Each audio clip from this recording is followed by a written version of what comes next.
Radhe Radhe. Hi friends, அனைவருக்கும் வணக்கம். எல்லோரும் எப்படி இருக்கீங்க ஃப்ரெண்ட்ஸ்? நல்லா இருக்கீங்களா?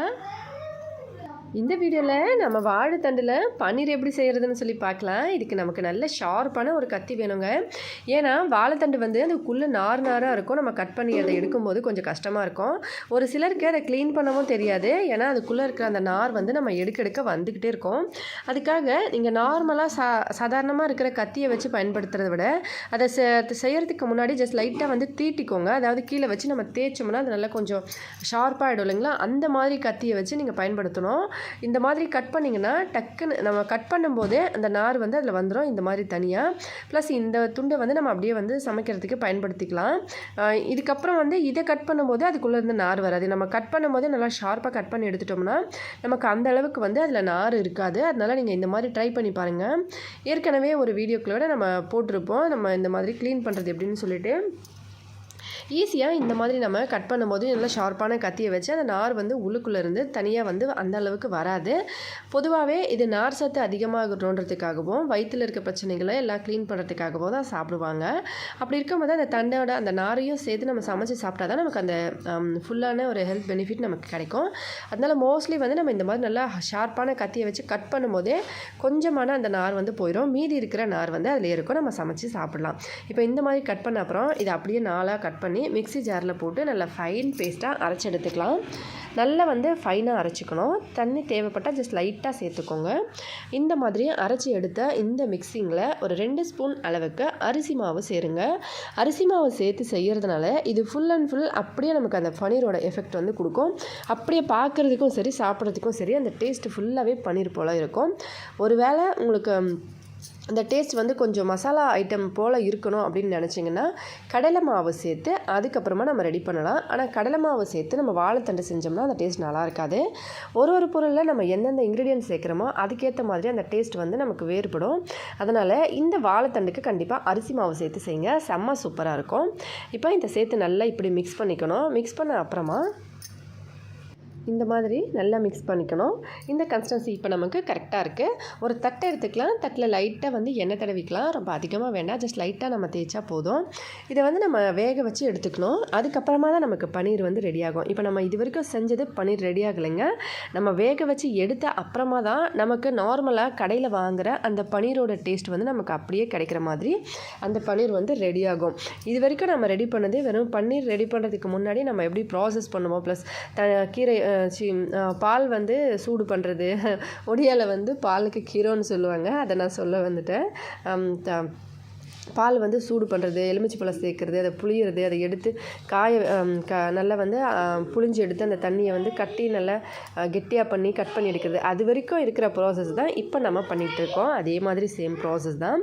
இந்த அந்த தண்டு வந்து அரைக்கும் போது ஒரே ஒரு ஸ்பூன் அளவுக்கு தயிர் சேர்த்து அரைச்சிக்கோங்க. அப்போ தான் அந்த பன்னீரோட டேஸ்ட் வந்து நமக்கு ஃபுல் அண்ட் ஃபுல் வந்து கிடைக்கும்.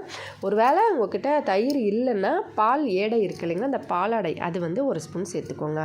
ரெண்டுமே இல்லைன்னா ஒரு ஸ்பூன் பால் பவுடர். இப்போ அடுப்பு மேலே ஒரு பாத்திரம் வச்சு அடியில் தண்ணி ஊற்றி ஒரு ஸ்டாண்ட் வச்சு நம்ம இந்த தட்டை வந்து அது மேலே வச்சு வேக வச்சுக்கலாம்.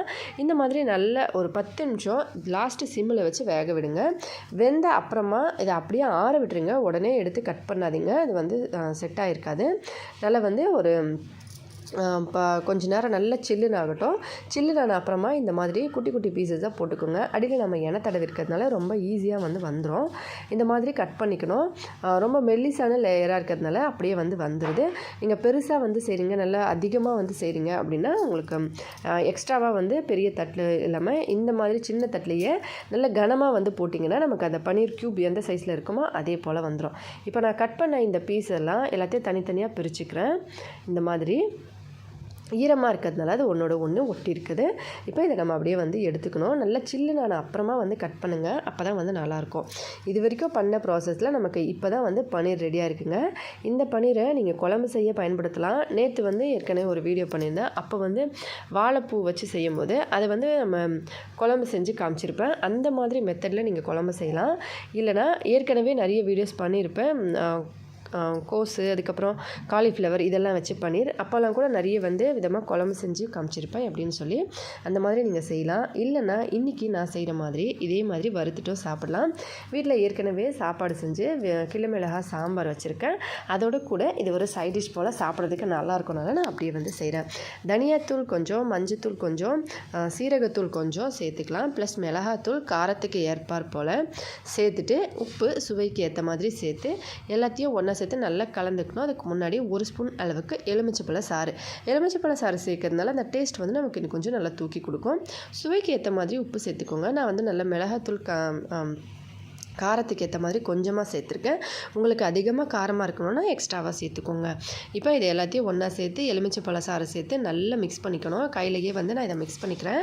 தேவைப்பட்டால் ஜஸ்ட் லைட்டாக வந்து தண்ணி தெளித்து இதை மிக்ஸ் பண்ணுங்கள். அப்போ தான் மசாலா வந்து ஃபுல் அண்ட் ஃபுல் ஒட்டிக்கும். இப்போ வந்து இது ஜஸ்ட்டு ஈரமாக இருக்கிறதுனால ஏற்கனவே வந்து நல்லா வந்து இப்படி ஒட்டிக்குச்சு.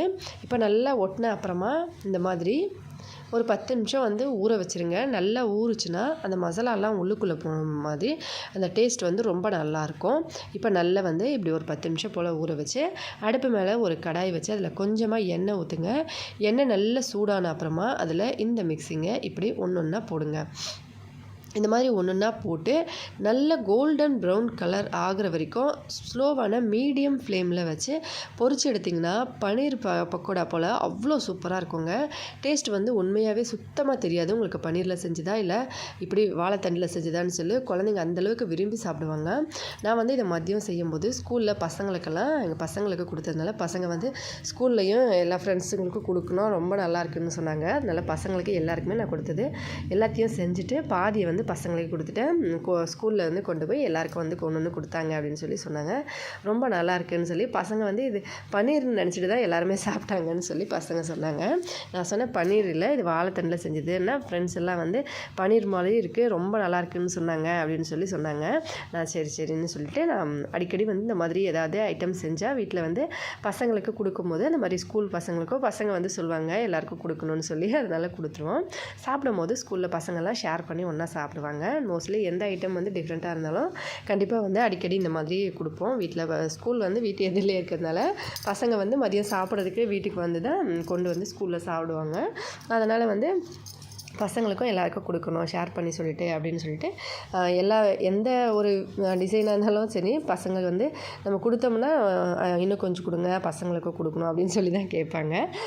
இந்த மாதிரி நல்லா எண்ணெயில் போட்டு 2 பக்கம் திருப்பி போட்டு கோல்டன் ப்ரௌன் கலர் வர அளவுக்கு வறுத்து எடுத்திங்கன்னா செம்ம கிறிஸ்பியான சூப்பரான டேஸ்டியான வாழைத்தண்டு பன்னீர் ரெடி ஆகிடுச்சு. ட்ரை பண்ணி பார்த்துட்டு மறக்காமல் கமெண்ட்ஸில் எப்படி இருந்ததுன்னு சொல்லுங்கள் ஃப்ரெண்ட். செம்ம சூடாக இருக்குது அதனால் நான் இதை உடச்சி காட்டுறேன். நல்லா கிறிஸ்பியாக சூப்பராக ரெடி ஆகிருக்கு. ட்ரை பண்ணி பார்த்துட்டு மறக்காமல் கமெண்ட்ஸில் எப்படி இருந்ததுன்னு சொல்லுங்கள். வீடியோ பிடிச்சிருந்தா லைக் பண்ணி ஷேர் பண்ணி சப்ஸ்கிரைப் பண்ணுங்கள். ஹெல்த்தியாக சாப்பிட்டு சந்தோஷமாகவும் சேஃபாகவும் பத்திரமா வருங்க. அடுத்த வீடியோவில் பார்க்கலாம் ஃப்ரெண்ட்ஸ். நன்றி, வணக்கம்.